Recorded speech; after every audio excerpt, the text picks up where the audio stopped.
They must not jump into conclusions, and that investigations that we've seen is that these are acts of terror. Charges which have been leveled against these individuals are for terrorism. So it's now up to the court to find them guilty or not. And we do not want them to normalize terror in our country. And we don't want civil society voices that only are one-sided. They do not look at what the citizens are going through. Somebody's supermarket has been burned, police station, all these other places. Yet we see people only speaking about one side, the perpetrators, and trying to excuse and undermine the process of trying to try these people for the crimes that they have committed. We remain firm, very firm. And those who are opposed to this must be told that they cannot intimidate us. I hear some saying, oh, you know, the minister, the IG, the who. We know the law. They can go and intimidate other people, but they cannot intimidate us. We know what we are doing. We know the law. We know what it takes to secure a country. And we are not going to do politics with our nation. We will deal with all these criminals for who they are and go for them for what they have done.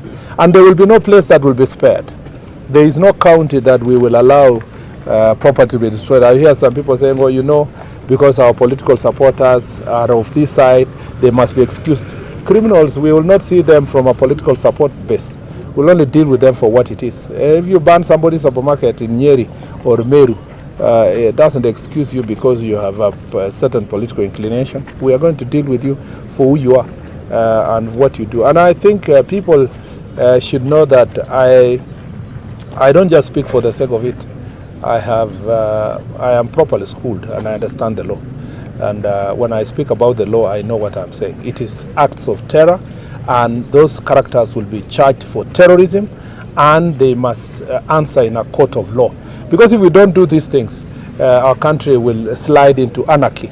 There are some characters whom I saw online that they are calling themselves forces fighting police brutality, and yet they were carrying guns and dressing using jungle attire, trying to intimidate the people of Kenya. I want to tell this: all police officers who are out of service, all military officers who are out of service, they have a greater responsibility than a civilian, and we will put them under very strict surveillance, because those are persons who are highly trained by the government of Kenya on the use of arms. And once they start threatening the public and threatening government, we consider that subversive activities. And I'm glad that the DCI has investigated, arrested, charged some of them, and must be dealt with. We know they are establishing a military wing of their political activities. We will not allow that. Let me be very clear. Those officers who are doing politics in office or exiting office to go and carry out criminal activities must be dealt with firmly. The second question? You are from KBC. KBC. Okay, and then we finish with him. Yes, my name is Divas. Yes, mine. The last people we talked about. Yeah. Those people who are alleged to be ex-KDF, ex-police, and they are wearing very heavy gears, carrying very heavy weapons, and you allege they are forming a militia kind of group, whatever they call themselves. How can that happen under your watch? And they come online, they say what they want to say. We've never seen such thing in the past, but it's happening. Thank you, Minor. Thank you very much for speaking for me. You see, what the country has slided to is unacceptable in the name of freedom of expression.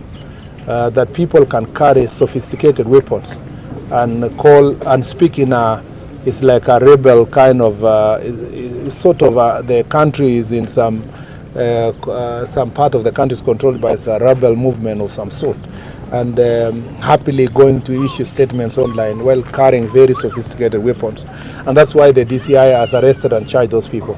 Now you will see, and I'm telling you, you will see LSK, another civil society organization, and opposition running around, and they will start saying, oh, you know, freedom of expression, people must be allowed to wear what they wear, they must be allowed to carry whatever gun, they must be allowed to say what they want to say.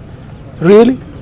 You want now to tell me that those people should not be charged with the most severe sections of the penal code or